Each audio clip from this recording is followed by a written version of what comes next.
La semaine passée, ceux qui étaient là, vous avez vu ma vulnérabilité devant le Seigneur. Puis, honnêtement, pour moi, ça a été, depuis quelques mois, j'ai vécu des temps particuliers devant le Seigneur.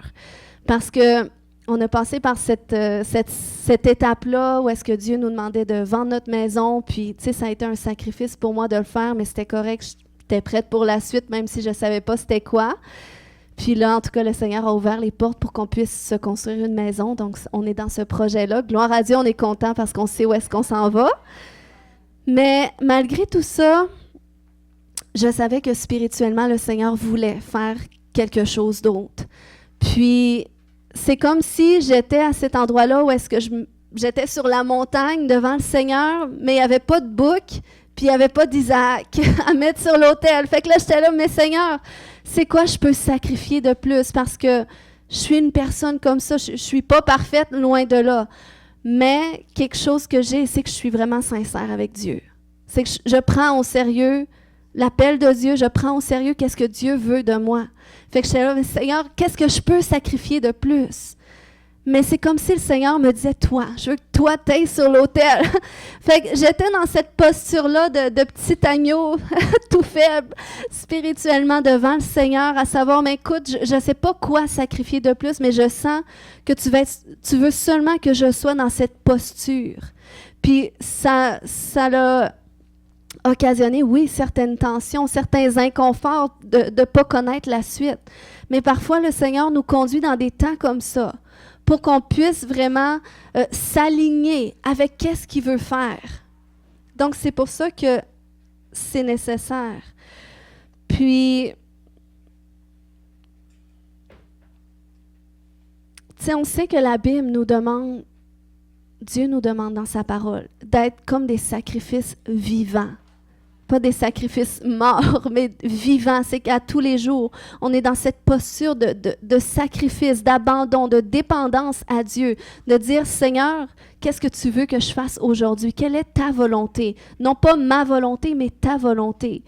Puis, parfois, c'est nécessaire que le Seigneur nous envoie dans des saisons comme ça.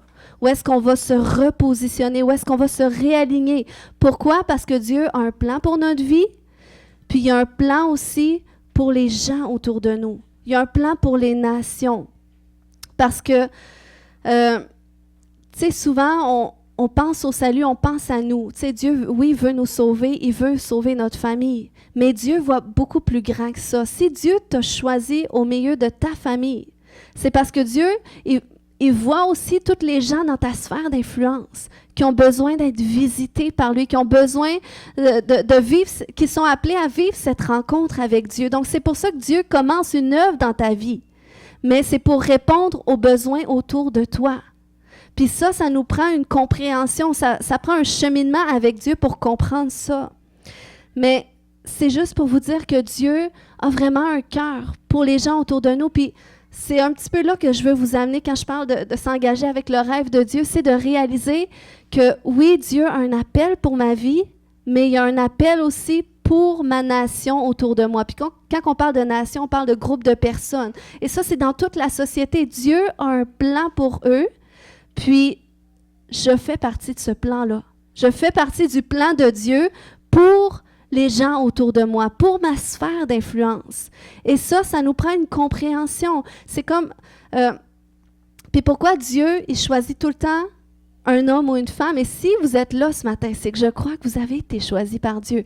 Mais pourquoi Dieu fait ça comme ça? Parce que, dans le fond, on voit l'exemple avec le peuple d'Israël. Un jour, le peuple d'Israël, il criait vers Dieu parce qu'il était esclave en Égypte. Donc, la Bible nous dit que Dieu il a vu leur détresse et il a entendu leurs cris.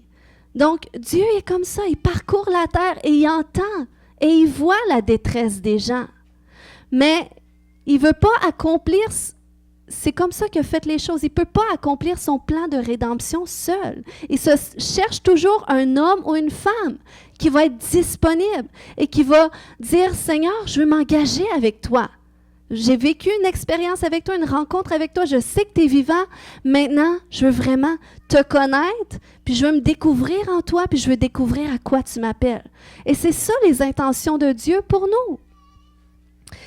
Dieu il a dit ça dans sa parole, dans Psaume 53, 2. Ça dit, Dieu du haut des cieux regarde les fils de l'homme pour voir s'il y a quelqu'un qui soit intelligent, qui cherche Dieu.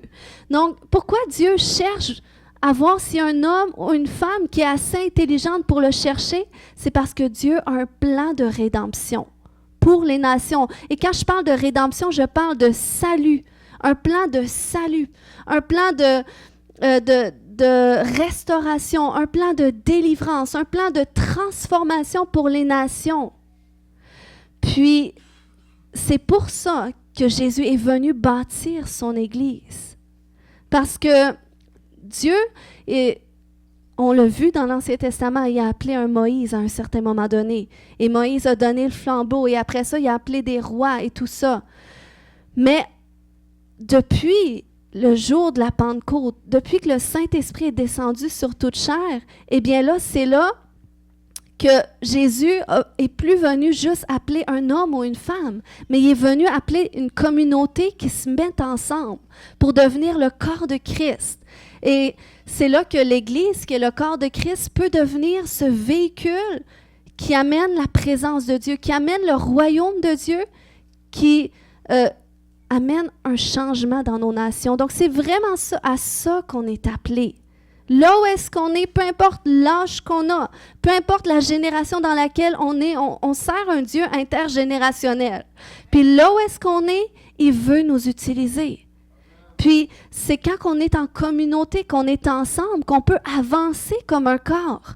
Parce que lui-même a dit, si le nez reste tout seul, il ne sert de rien. S'il y a un bras qui reste tout seul là, parce qu'il voit que les autres, ce n'est pas des bras, puis il dit, ben moi, je veux rester seul dans mon coin, je vais faire mon affaire toute seule, ben il ne fera pas grand-chose. On a besoin, tout le monde ensemble, de venir comme ça, puis c'est là qu'on peut avancer, c'est là qu'on peut fonctionner, parce qu'il ne faut pas oublier que, tu sais, on parle beaucoup du monde, on parle beaucoup que le diable, c'est le prince de ce monde, c'est lui qui influence le monde. Mais il ne faut pas oublier que la terre, elle appartient à nous. C'est à qui Dieu a donné la terre et il a dit, maintenant dominez, assujettissez-la, multipliez-vous, remplissez la terre. Donc, c'était son plan originel qu'il avait pour Adam et Ève lorsqu'il les a mis dans le jardin. C'est ce qu'il voulait qu'ils fassent. Et là, c'est impossible de le faire à cause du péché qui est rentré dans Adam et Ève et qui s'est répandu sur toutes les générations. C'était impossible pour eux de se multiplier, de se répandre et de dominer sur la terre. Pourquoi? Parce que là, ils étaient devenus dominés par le péché. Mais du moment que tu viens à Jésus, que tu te repens de ta nature de péché, tu dis, Jésus, je veux vraiment me conformer à tes voies. Eh bien là, c'est là que le Saint-Esprit vient en toi, l'Esprit de Jésus, et il te fait expérimenter ce qu'on appelle une nouvelle naissance. Et c'est comme si qu'il vient télécharger en toi une nouvelle identité. Amen. Une nouvelle identité qui vient avec une destinée. OK, j'ai une petite image ce matin. Avant qu'on vienne au Seigneur, notre vie, elle ressemble un petit peu à ça. Ça ressemble à ça. Puis on pense des fois que la vie, ça se résume à ça. Qu'on est comme ça, puis parce qu'on est comme ça, on est destiné à vivre comme ça. Puis en plus, des fois, on vit des choses difficiles dans la vie qui viennent peut-être faire en sorte que la farine change de couleur, que des fois, elle devient plus rugueuse un petit peu, ou des fois, elle se modifie un peu avec le temps en fonction de qu'est-ce qu'elle vit.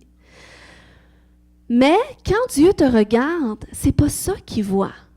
Dieu voit plus que ça. Est-ce que tu savais, Odile, que Dieu voit plus? Quand Dieu te regarde, c'est ce qu'il voit. Ça, c'est ta destinée. Ça, c'est la destinée. Puis ça, c'est pour chaque personne. Ça, c'est le rêve de Dieu. Quand je dis engage avec le rêve de Dieu, ça, c'est le rêve de Dieu pour ta vie. C'est que tu deviennes ça. Puis quand tu deviens ça, Dieu sait comment est-ce que tu vas faire une différence, plus que quand tu es comme ça. Mais tant qu'on ne reçoit pas le Seigneur vraiment dans notre vie, dans cette posture de « je veux vraiment te connaître, je veux que tu me conduis, je veux que tu te révèles à moi, je veux que tu me révèles Qu'est-ce que tu as rattaché à ma vie? Quelle est la destinée que tu as associée à ma vie? Tant que tu ne cherches pas à comprendre ça, mais tu vas vivre en fonction de ça. Mais quand tu viens à Jésus, eh bien là, c'est là que tu peux commencer par rapport à ton engagement avec Dieu. C'est là que tu peux devenir pleinement aligné avec ça, puis qu'à un moment donné, tu comprends que, oh, t'as peu ma vie, c'est pas juste ça. Peut-être, là, je vois ça, mais dans la foi, je suis capable de saisir qu'il y a un plus. Puis c'est vers ce plus-là que je suis attirée.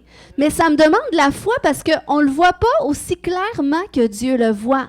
Mais lui le voit très clairement. Puis la beauté des choses, c'est que quand tu es entouré de gens comme ça, qui ont compris ça, qui sont alignés aussi avec le plan parfait de Dieu pour leur vie, eh bien, eux autres, ils vont commencer à voir ça aussi à travers de toi. Ils vont dire, écoute, oui, je comprends que c'est difficile ce que tu vis. Puis ça ne fait pas trop de sens. Mais moi, quand je te regarde, wow! Je vois quelque chose de plus. Je vois quelque chose de beaucoup mieux, puis je veux t'encourager de persévérer. Je veux t'encourager de continuer. Peut-être que ta vie, ça a l'air de rien en ce moment, mais c'est comme ça parce que Dieu l'a fait avec ma vie. Puis ce matin, je veux juste vous faire réaliser que Dieu, quand il vous regarde, c'est ce qu'il voit pour votre vie. Il voit le rêve qu'il a associé à votre vie. Puis son désir, son cœur brûle pour que vous rentriez pleinement dans votre destinée. Puis pour ça, ça prend de s'engager. Ça prend notre oui à Dieu, comme Joël disait, parce que c'est pas tout de suite que tu saisis qu'est-ce que Dieu a pour toi. Mais c'est dans ton oui quotidien à Jésus que là, il y a des choses qui commencent à prendre forme. C'est comme ce passage-là qui dit... c'est dans les psaumes, je ne sais pas si je l'ai prochainement parce que j'ai plus de l'air en ordre dans mes notes, mais il y a ce passage-là qui dit heureux ceux qui placent en toi leur appui. Ils trouvent dans leur cœur des chemins tout tracés. Et ça, c'est vraiment à partir du moment que tu commences à dire oui à Jésus, que dans cette optique que tu désires qu'il te conduise, que tu désires marcher dans ses voies, que tu désires faire ce qui lui plaît, eh bien là, c'est là qu'il y a des chemins déjà tracés d'avance qui vont commencer à s'ouvrir en toi. C'est comme moi quand je suis venue à Jésus il y a 12 ans passés. Eh bien, j'avais des rêves pour ma vie. J'étais toute jeune à cette époque-là et j'avais des rêves pour ma vie. Puis, mais à mesure que mon engagement avec Dieu devenait de plus en plus sincère, parce que là, je réalisais que, waouh, Dieu est vraiment vivant. Je prie et je sens sa présence, je sens qu'il m'entend, je lui demande des choses, hein, ça se produit. Il n'y a pas de doute, Dieu est là. Et quand je lis la Bible, ça confirme qu'est-ce que je vis. Donc, pour moi, ça faisait croître ma foi en Dieu. Puis, ça faisait en sorte que je m'engageais de plus en plus avec lui, jusqu'à un moment donné, dire, écoute, c'est les rêves que j'avais, mais je crois, mon Dieu, que tu as des rêves encore plus grands pour moi et plus merveilleux. Donc, c'est ces rêves-là que je veux découvrir. Et sur cette autoroute-là, c'est là que Dieu a commencé à me donner des rêves la nuit pour me montrer à quoi est-ce qu'il m'appelait. Et je peux vous dire que c'était complètement différent de qu'est-ce que moi j'envisageais. Je ne m'aurais jamais vue en mesure de faire qu'est-ce qu'il me demandait. Puis, mais ça a toujours continué à force de m'engager avec lui. Eh bien, c'est là que j'ai commencé aussi à le connaître et à me connaître en lui. Découvrir mon identité, comment est-ce que Dieu me voit. Et ça, c'est un combat qui est parfois très ardu. Ça l'était très pour moi. Parce que ma vie, elle avait été défaite par beaucoup de circonstances difficiles, par beaucoup de paroles que j'ai vécues, que j'ai entendues des gens, des propos me dire qui ont façonné ma façon de me voir, la façon qu'on m'a traitée. C'est comme ça que je me voyais, puis je me voyais très, très, très, très basse. Donc, de voir que, t'as peu, en dépit de tout ce que j'ai vécu, Dieu... Wow, il y a quelque chose de plus grand que ça, qui n'a rien à voir avec ma façon de me voir, qui n'a rien à voir avec ce que j'ai vécu dans le passé. Donc, ça a été un cheminement, un processus de transformation pour que j'en vienne Parce qu'à un moment donné, j'étais à cet endroit-là, OK, je vois bien que tu m'appelles à des choses, mais tu vois bien que tu n'as pas le bon candidat. Donc, j'étais à cet endroit-là, mais à force, à un moment donné, de renoncer à moi, de renoncer à mes peurs. Et ça fait partie du sacrifice de soi, hein? Le renoncement à nos peurs, le renoncement à nos conceptions. Puis, c'est là que, quand, à force d'avancer là-dedans, dans cet engagement avec Dieu, où est-ce que tu renonces à ces choses-là à l'intérieur de toi qui t'empêchent d'avancer. Tu renonces à tes peurs. Tu renonces à qu'est-ce que Dieu te demande de renoncer. Parfois, c'est à des mauvais comportements que tu te rends compte que, ouais, je crois que ça ne plaît pas à Dieu quand j'agis comme ça parce que je me sens pas bien. Je me sens mal quand j'agissais comme ça. Avant, je me sentais pas mal, c'était normal pour moi. Mais plus que j'avance avec Dieu, moi, je me rends compte que c'est bien que j'agisse comme ça. Donc, à force de renoncer comme ça aux choses que Dieu t'appelle à renoncer et avancer dans cette posture de sacrifice et d'engagement à Dieu, c'est là qu'il te transforme. C'est là qu'il vient te rendre apte à t'aligner pleinement avec qu'est-ce qu'il a pour toi. Et ça, c'est beaucoup plus satisfaisant que continuer de vivre à la façon qu'on vit, qu'il n'y a pas trop de forme, qu'il n'y a pas trop de sens, puis qui ne va pas accomplir grand-chose.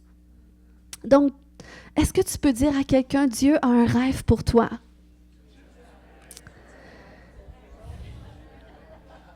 Alléluia. Et là, est-ce qu'il y a quelqu'un qui a mal dans son poignet droit? Est-ce qu'il y a quelqu'un qui a une douleur dans son poignet droit? Non? Pourquoi mais? Tu as une douleur mais? Dieu, tu crois que Dieu ne veut pas te guérir?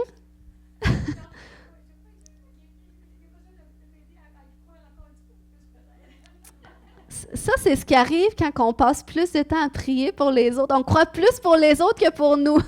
Mais notre foi sert à ça aussi. Ça sert pour notre prochain. Des fois, peut-être tu manques de foi, mais je crois que par ma foi, Dieu va te guérir. Amen. Est-ce que ta voisine peut mettre sa main sur ton poignet? On va juste prier. Si toi aussi tu as mal au poignet, Mélissa, c'est ça, Mélissa? Stéphanie, excuse-moi. Stéphanie, tu as mal au poignet? OK, on va prier ce matin. Alléluia. Dans le nom de Jésus, je viens arracher cette douleur dans ton poignet. Puis je pense même qu'il y a mon mari aussi. Dans le nom de Jésus, c'est peut-être pour toi, chérie.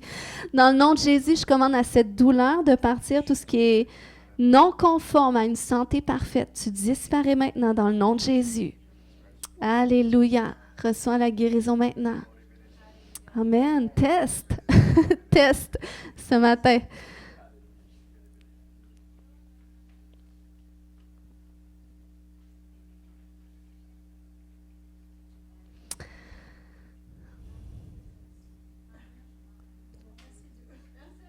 T'as-tu encore de la douleur?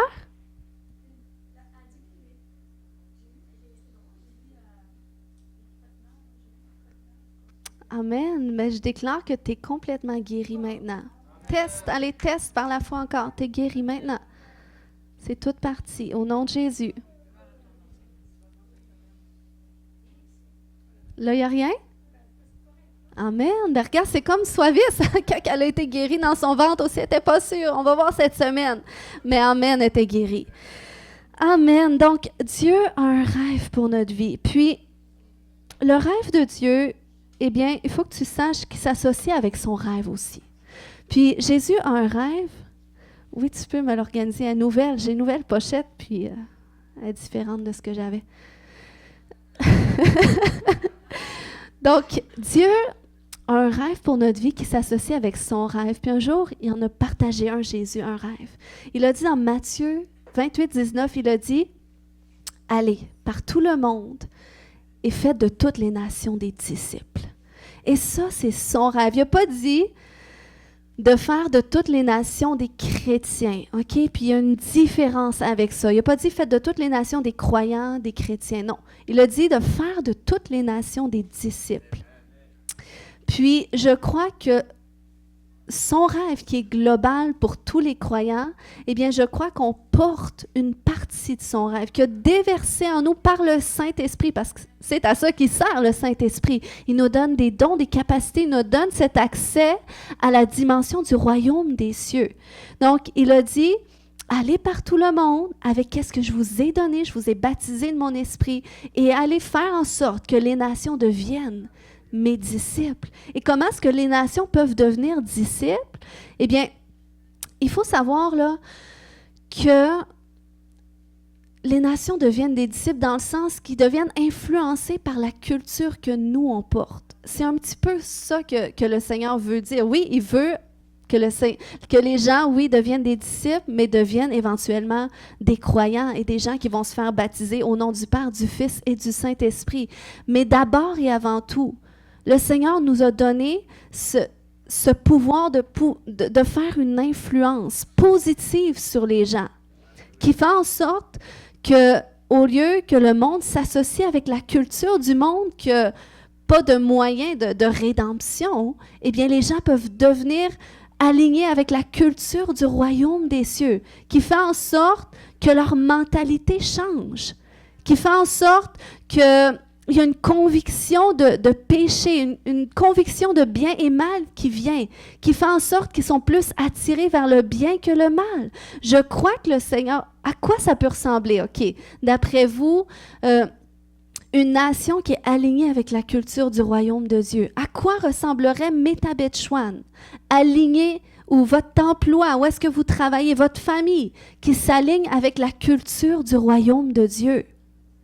À quoi ça peut ressembler d'après vous? Ça ressemblerait au ciel? Mais la présence de Dieu serait tellement intense, ça ferait toute une différence. Parce que d'un même accord, d'un même esprit, ce serait wow, les gens ressentiraient oui. De l'entraide, oui. Effectivement, le service, oui, de l'équité, tout à fait. Puis je crois que c'est ça que le Seigneur veut. Il veut de la réconciliation dans les familles. Il veut qu'il y ait moins de divorces, que les couples se prennent en main, qu'il y ait moins d'enfants dans les foyers d'accueil, parce que c'est une réalité de notre région. Il y en a beaucoup. Donc, le Seigneur, il veut amener une transformation dans nos nations. Moi, je prends juste l'exemple de moi et mon mari quand on s'est mariés. C'était nouveau pour sa famille de voir déjà Jonathan se marier, parce qu'il a rencontré Jésus, il a décidé de se conformer aux principes de Dieu. Et là, un an après, il avait dit « Moi, je ne me marierai jamais ». Puis tout le monde connaissait cette vidéo qu'il avait faite. Et là, tout d'un coup, Jonathan se marie. Il devient un homme droit, sensé, un homme que ses valeurs changent. Et qu'est-ce que ça a fait en sorte? Ça a fait que deux de ses cousins qui ont eu à cœur de se marier après. Donc, vous voyez comment est-ce que quand on s'aligne avec la culture du royaume, avec les valeurs du royaume, c'est le type d'influence que ça amène autour. Quand tu arrives d'un endroit où est-ce que les gens, ils sacraient, mais que, pas parce que tu leur tapes sa tête, il ne faut pas sacrer nécessairement, mais parce qu'aussi tu les aimes, parce que tu amènes la présence de Dieu, eh bien, automatiquement, les gens, ils ne se sentent plus à l'aise de sacrer avec toi. Donc, peut-être qu'ils vont sacrer quand tu n'es pas là, mais quand tu es là, c'est comme l'atmosphère est différente. Donc, c'est ça la présence de Dieu que ça amène. Puis plus que c'est une réalité pour nous. Parce que Dieu, il commence par transformer des individus qui s'engagent avec lui. Puis quand tu t'engages avec lui et que tu réalises que Dieu, il a un rêve pour ta vie, que Dieu veut se servir de toi pour faire une différence, parce qu'il y a des gens qui souffrent, parce qu'il entend les cris de détresse des gens, puis que toi, tu réponds à l'appel de Dieu. Tu dis, ben regarde, me voici, envoie-moi. Dieu avait dit à Ésaïe, qui enverrai-je? Qui sera notre porte-parole? Parce qu'il avait besoin de quelqu'un.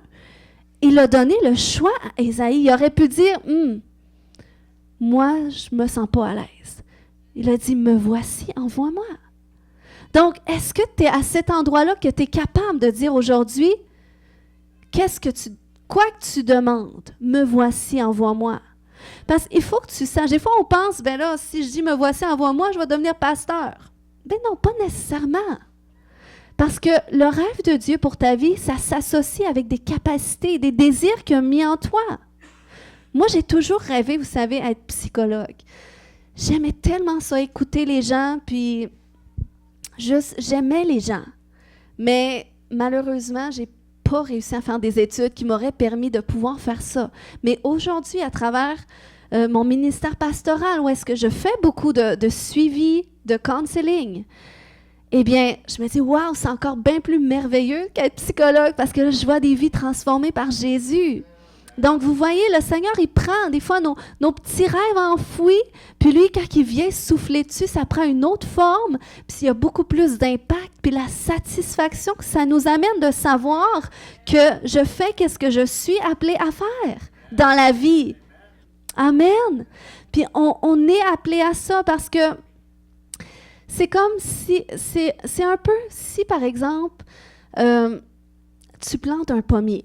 Parce que tu veux des pommes. Puis en passant, on est allé à Happy Pomme hier, on a bien aimé.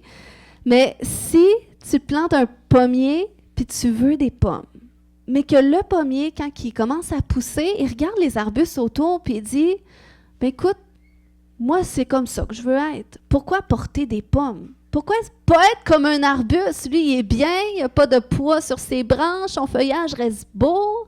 Donc, pourquoi est-ce que je devrais porter des pommes? Donc, si le pommier, il décide de ne pas porter de pommes, mais que dans le fond, il a été planté dans ce but-là, est-ce que tu vas le garder, ton pommier, ou est-ce que tu vas l'enlever? Moi, je sais qu'on avait beaucoup d'arbres sur notre terrain avant, mais qui portaient juste des feuilles.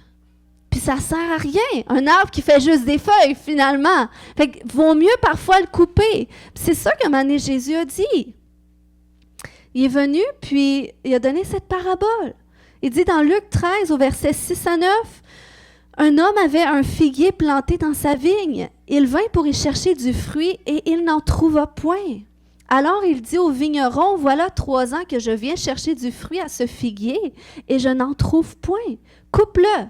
Pourquoi occupe-t-il la terre inutilement? » Le vigneron lui répondit, « Seigneur, laisse-le encore cette année, et je creuserai tout autour et j'y mettrai du fumier. Peut-être à l'avenir donnera-t-il du fruit, sinon tu le couperas. » Donc, vous voyez, c'est un peu ça avec notre vie.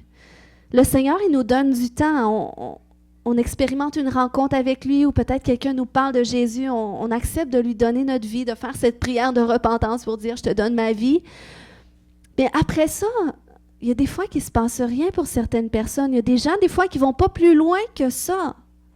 Puis, ça fait en sorte, justement, qu'ils vont être comme cet arbre qui a été planté, mais qui n'a pas de fruits. Puis là, comme on voit dans cette histoire-là, Dieu laisse du temps. Il nous laisse du temps pour prendre conscience qu'on a vraiment été mis sur la terre dans un but. Puis qu'on est appelé à faire partie du but, de ce but-là. On est appelé à faire quelque chose avec. Il nous laisse du temps. Puis quand tu réalises ça, puis que tu veux connaître ça, tu veux connaître qui tu es en lui, qui t'es appelé à être, qu'est-ce que tu es appelé à faire, eh bien, c'est là que tu vas commencer à porter le fruit que tu es appelé à donner. Amen. Donc, c'est vraiment ça ce matin que je veux que vous réalisiez parce que on n'est plus à cet endroit-là. Je sais que pour certaines personnes, ça a pu brasser aussi parce qu'il y a des gens qui viennent à l'église avec le concept d'une église traditionnelle. Où est-ce que tu viens à l'église le dimanche matin, le pasteur, c'est lui l'homme de Dieu, c'est lui ou la femme de Dieu, c'est lui le messager de Dieu, l'envoyé de Dieu. Moi, je viens recevoir un message qui me fait du bien, je repars. J'ai aucun engagement, je vis ma vie que je veux, personne ne me demande rien. Donc, c'est un petit peu ça que l'Église traditionnelle a fondé, veut pas, on le voit avec la religion catholique, par exemple. C'est la structure, je ne parle pas des gens, mais de la structure dans laquelle ça a été fait. Puis, c'est un modèle que certaines églises évangéliques ont adopté aussi, de dire, c'est le pasteur, celui qui paie le troupeau, nous, on est des brebis, puis il prend soin de nous. Puis, ça le fait un temps. Mais là, on est dans des temps où est-ce que je crois que ce type de structure-là, ça ne suit pas le mouvement que le Seigneur veut faire. Parce que moi, à moi seule, je ne peux pas amener la transformation à Métabetchouan où est-ce que vous travaillez dans votre ville. Moi, je ne peux pas. Moi, je suis juste ici, même si j'ai aussi des responsabilités à l'extérieur. Mais c'est vraiment de réaliser qu'ensemble, on est appelé à accomplir quelque chose. Puis qu'on a tous reçu une portion de l'Esprit de Dieu pour le faire. On a tous reçu des capacités surnaturelles pour rentrer dans notre appel, pour accomplir le rêve de Dieu pour notre vie. Donc, c'est vraiment cette conception d'Église que moi, je vois pour notre Église. Pourquoi? Parce que lorsque je lis ma Bible, c'est ce que je vois. C'est ce que je vois avec les disciples, c'est ce que je vois avec les apôtres, que c'était une Église qui était pleinement engagée avec Dieu, pleinement engagée dans leur communauté et qui était active sur le terrain. Et tu vois des villes qui ont été transformées, des églises qui se multipliaient, des gens qui étaient guéris, des gens qui étaient délivrés. Et ça, c'était parce que l'Église avait compris que nous sommes le véhicule du royaume de Dieu. Et lorsqu'on va quelque part, eh bien, c'est le royaume qu'on amène. Donc, les gens qui sont malades sont guéris. Les gens qui sont captifs sont délivrés. Amen. Donc, on a une part à jouer. Moi, je ne suis pas ici pour vous encourager à accomplir mon rêve de Dieu pour ma vie. Mais je suis ici pour que vous réalisez que vous avez un rêve, puis que je crois que quand on met tous les rêves ensemble, qu'on s'aligne ensemble, c'est là qu'on va être vraiment actif et qu'on va voir Dieu agir à travers de nous davantage. Amen, parce que cet aspect-là d'engagement avec Dieu, mais aussi cet aspect d'engagement dans une communauté de croyants qui ont cette vision-là aussi. Oui, des églises, il y en a dans toutes les villes à peu près.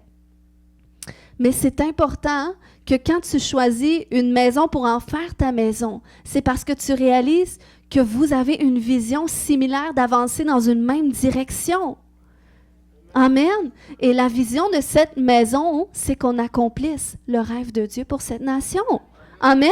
C'est qu'on voit nos villes transformées sur tout le territoire du lac Saint-Jean. C'est mon désir. Puis moi, je veux faire ressortir ces dons que Dieu a mis en vous, ces capacités. Amen. Puis peut-être c'est dans d'autres secteurs que vous allez faire une différence. Ça peut être dans le sport, ça peut être à l'école, ça peut être à votre travail. Peut-être la question, moi je préfère pas trop répondre aux questions. Mais c'est bon. Mais c'est ça, donc on doit être sensible à ça, à qu'est-ce que Dieu nous appelle. Puis ça, c'est du moment que tu t'engages avec lui. Du moment que tu dis oui à Dieu. Puis pourquoi que l'importance aussi de venir dans une communauté, de t'engager dans ta communauté, de sortir de cette conception de l'Église, c'est juste le dimanche matin, après ça, moi, parle-moi plus d'Église, parle-moi plus des frères et sœurs, on les voit le dimanche, c'est assez. Non, le Seigneur, il veut plus, il veut qu'on développe vraiment cet aspect relationnel les uns avec les autres. Tu sais, si Jésus a prié que les croyants, que ses disciples soient un, ensemble, comme lui, il est un avec Dieu, c'est que cet aspect d'unité, ça ne se développe pas quand on n'apprend pas à se connaître. Donc, on doit apprendre à se connaître, on doit apprendre à voir les trésors qui sont les uns dans les autres. Puis ça, c'est en communauté que ça se fait. Puis, je crois que lorsqu'on s'engage ensemble comme ça, qu'on dit, écoute, on avance ensemble dans une même vision selon des différents appels, mais on met ça ensemble quand on se retrouve ensemble, eh bien, je crois que ça active des grâces. Puis on le voit avec Moïse. Lorsque Dieu lui avait dit de rassembler 70 hommes, regardez qu'est-ce que Dieu avait dit.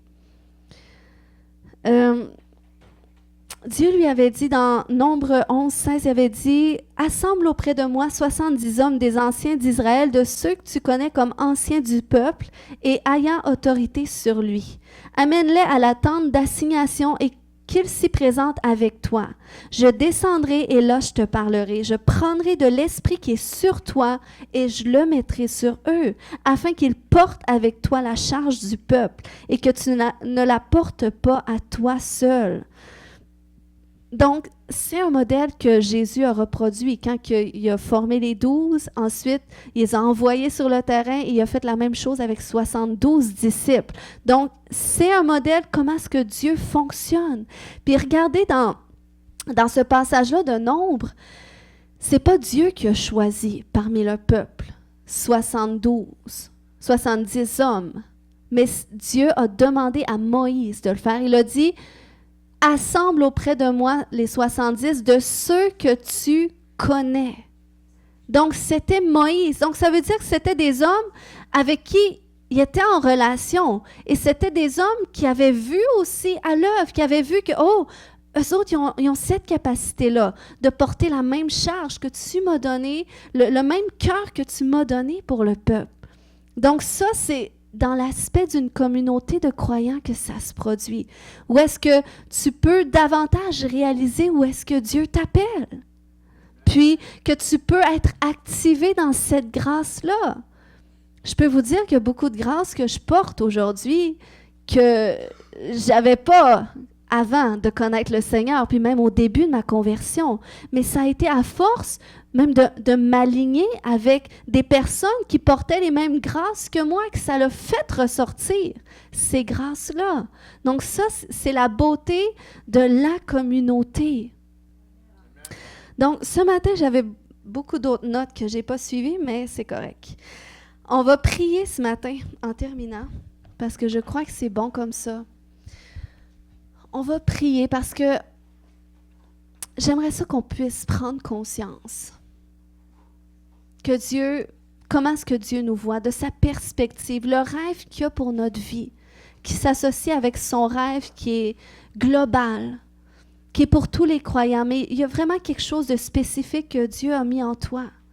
Puis, cette chose-là, il veut que tu la découvres, mais qu'est-ce qu'il veut plus? Ce à quoi tu es le plus appelé, c'est vraiment à Jésus, à cette communion avec lui, à ce désir continuel qui te conduise dans ses voies, dans sa volonté, dans ses plans, que tu désires lui plaire. Et ça vient quand tu entretiens une relation avec lui. Puis ça prend du temps des fois. Ça prend du temps, mais ça prend que tu investisses du temps pour lui, à le chercher, que tu investisses du temps pour prier. Puis c'est là, dans ces endroits-là, qu'il fait naître des choses en toi, parce que c'est comme ça que tu apprends à mettre en lui ton appui. Donc, Seigneur, je prie déjà là que tu puisses révéler à tes enfants la portée de ce passage qui dit qu'heureux nous sommes lorsqu'on place notre appui en toi. Seigneur, ça peut être différent pour chaque personne, cet aspect-là de faire de toi notre appui. Ça peut être différent selon nos cultures, selon nos compréhensions, mais je prie que chaque personne puisse saisir la compréhension de ce verset que tu l'appelles à saisir. Seigneur, qu'est-ce que ça veut dire pour moi de faire de toi mon appui? À quoi ça ressemble que je fasse de toi mon appui? À quoi ça ressemble? Alléluia, merci Saint-Esprit que tu parles au cœur, que tu leur révèles à quoi ça ressemble de faire de toi leur appui. Et Seigneur, tu donnes cette capacité de bouger sur qu'est-ce qu'ils entendent. Alléluia, c'est toi Saint-Esprit qui mets dans les cœurs le vouloir et le faire. Et je prie Seigneur Dieu, que l'on passe de des croyants passifs à des croyants actifs. Seigneur Dieu, qu'on passe, Seigneur, à une intimité passive, de passive à active, Seigneur Dieu. C'est ce que tu désires, Seigneur. Tu désires que déjà, tu désires le oui de chacun. Que tu désires que chaque personne te dise personnellement oui. Oui, je veux m'engager avec toi. Oui, je veux découvrir quelle est mon identité en toi. Oui, je veux découvrir quelle est ma destinée que tu as prévue pour moi. Koya shatada. Koya shotodo mareke. Seigneur, je te remercie pour chaque personne. Père, je prie, Seigneur Dieu, je viens, Papa, tirer sur qu'est-ce qui est enfoui à l'intérieur d'eux, Seigneur Dieu. Ton rêve, Seigneur Dieu, je viens tirer sur ce rêve, Père, pour qu'ils deviennent à la surface de leur être. Seigneur, que ces chemins que tu as déjà tout tracés d'avance en eux, qu'ils puissent commencer à en prendre conscience et qu'il y a des désirs qui naissent à emprunter ces sentiers. Seigneur, tu appelles, il y a des gens qui ont des talents artistiques. Il y a des gens qui ont des talents, Seigneur Dieu, qui ont des talents envers leur prochain, qui sont dédiés à leur prochain. Il y a des gens, Seigneur, qui sont tellement intelligents dans leur domaine, dans leur expertise. Puis, Seigneur, tu les appelles à des positions de leadership et d'influence. Tu les appelles, Seigneur Dieu, à déverser leur expertise en d'autres. Tu les appelles à aider des gens dans leur quotidien, des gens qui viennent avec des besoins. Tu fais d'eux la réponse aux gens. Alléluia. Seigneur, je prie que ces grâces que tu as pourvues pour tes enfants, pour l'accomplissement de ton rêve pour leur vie, je prie qu'elles s'activent maintenant.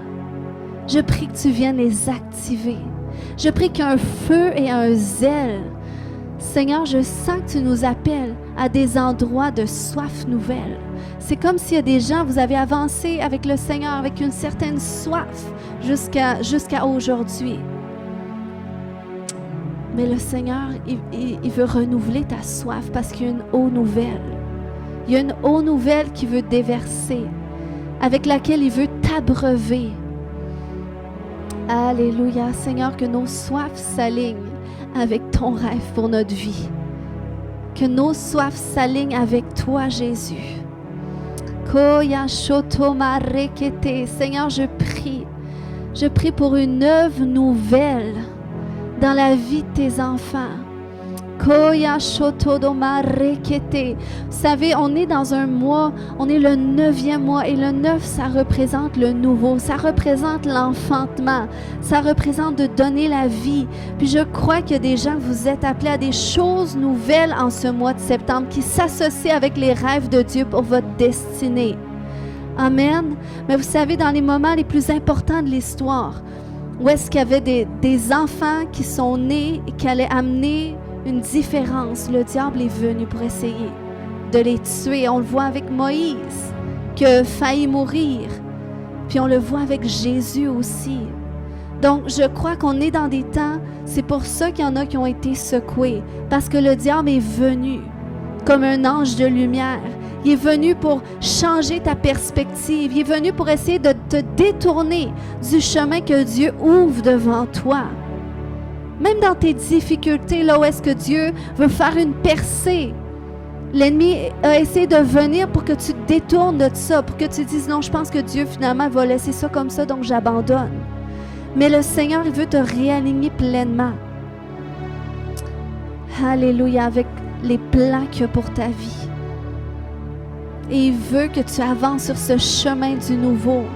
Dans le nom de Jésus, je prends autorité contre tout esprit démoniaque, tout esprit d'affliction, tout esprit de mort et même de peur qui a cherché à éloigner tes enfants de ton plan pour leur vie. Dans le nom de Jésus, je déclare que ces esprits les quittent maintenant.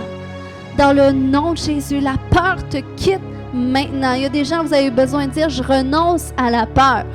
Je renonce à la peur. C'est la peur qui t'empêche d'avancer. Dis simplement, je renonce à la peur. Je renonce à la peur d'avancer. Je renonce à la peur du nouveau. Et dans le nom de Jésus, je déclare que cet esprit de peur s'en va maintenant. Cet esprit de confusion te quitte dans le nom de Jésus. Et cet esprit d'affliction, là où est-ce qu'il y a des gens qui ont mal dans leur corps, qui s'est apparu tout bonnement, et vous êtes découragés, vous êtes démotivés, vous perdez la vision, je déclare que cet esprit d'affliction te quitte dans le nom de Jésus. Alléluia. Alléluia. Koramaya shoto.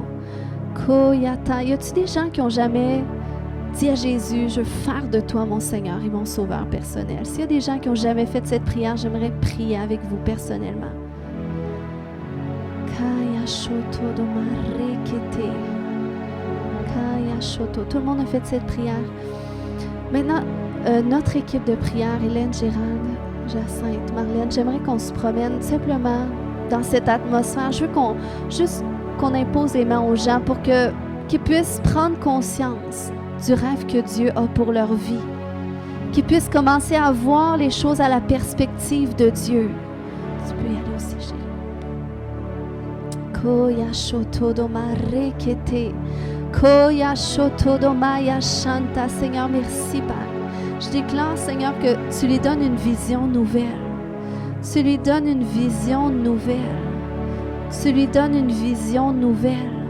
Au nom de Jésus, je fais tomber ces murs de limitation. Je fais tomber ces murs de limitation. Je déclare que tout ce que l'ennemi a cherché à te voler, dans le nom de Jésus, qui t'a emboîté dans des murs, ça tombe maintenant dans le nom de Jésus. Alléluia, ça tombe maintenant. Korek emaya shoto. Koya shoto marekete. Elle va rentrer dans sa destinée.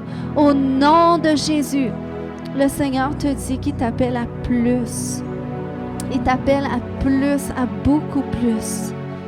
À beaucoup plus. Et c'est pas parce que tu n'as pas vu plus depuis jusqu'à aujourd'hui qu'il n'a pas plus pour toi.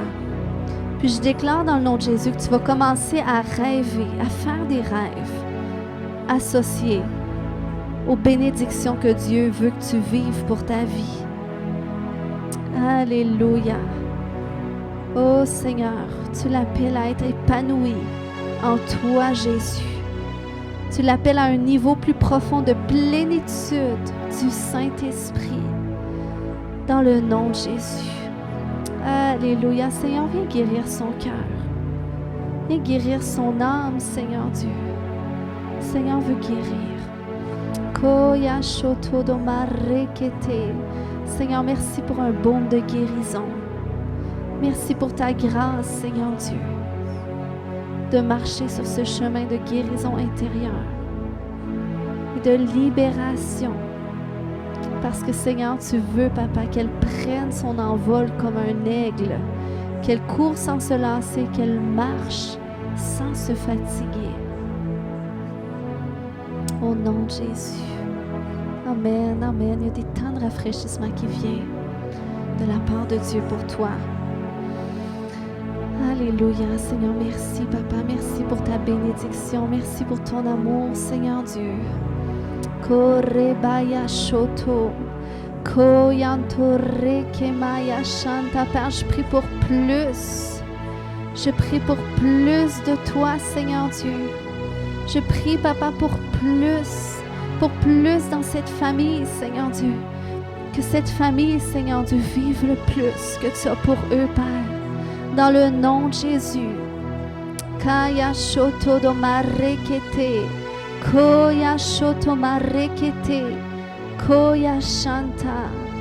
Koya shanta. Je sens que le Seigneur, il veut faire pour vous une redéfinition de qu'est-ce qui vous appelle à faire. Je sens que c'est même une prière que vous avez amenée devant Dieu. Seigneur, c'est quoi tu demandes de nous? Puis que vous savez que vous n'êtes pas pleinement partout là où est-ce que vous devriez être. Mais j'aimerais que vous vous associez avec ce passage d'Ésaïe 62:2 qui dit, j'aime beaucoup la version second 21, qui dit qu'il va te donner un nom nouveau, défini par sa bouche lui-même. Seigneur, je prie pour cette saison. Je prie pour cette saison de nom nouveau, de redéfinition de leur destinée, de qu'est-ce que tu leur appelles à faire présentement et dans le futur, Seigneur Dieu. Parce qu'il y a beaucoup de dons, Seigneur, dans cette famille. Il y a beaucoup de capacités. Mais Seigneur, ils ont besoin de ta direction. Ils ont besoin d'instructions fraîches. Et je déclare que ça va venir dans vos temps d'intimité avec Jésus. Il y a des révélations nouvelles. Il y a des nouveaux plans que le Seigneur va vous amener à mettre en œuvre. Et vous allez être actifs et productifs pour son royaume. Au nom de Jésus. Alléluia. Koya shoto do marekete. Koya shoto do mamaya shante. Koyantore kemaya shonto yondo barekete. Koya shoto. Seigneur, merci que tu bénis, Seigneur Dieu. Je prie pour plus de toi, Jésus. Je prie pour plus. Plus. Seigneur, tu viens le rencontrer dans ses besoins, Seigneur Dieu. Alléluia, j'appelle le nouveau, j'appelle une saison nouvelle. J'appelle le nouveau, j'appelle l'espérance renouvelée. J'appelle, Seigneur, un zèle renouvelé. Je déclare, Seigneur, que même là où est-ce qu'il se sentait à bout de souffle, là où est-ce que même il se sentait qu'il était plus capable de respirer, je déclare qu'il y a un souffle nouveau que tu lui donnes, Seigneur Dieu. Ton souffle de vie, Zoé. Alléluia. Alléluia, je déclare, Seigneur Dieu, qu'il va se sentir pleinement respirer. Il va se sentir pleinement respirer, que ces situations où est-ce qu'il se sent comme si qu'il était dans l'eau. Dans le nom de Jésus, je déclare un changement. Je déclare un shift maintenant dans le nom de Jésus. Alléluia, Seigneur, tu ouvres ses yeux. C'est lui-même qui va saisir comment tu le fais. Mais tu dis que tu es avec lui et que tu le fais avec lui et que tu veux juste qu'il soit là en toi. Alléluia, merci Seigneur. Au nom de Jésus,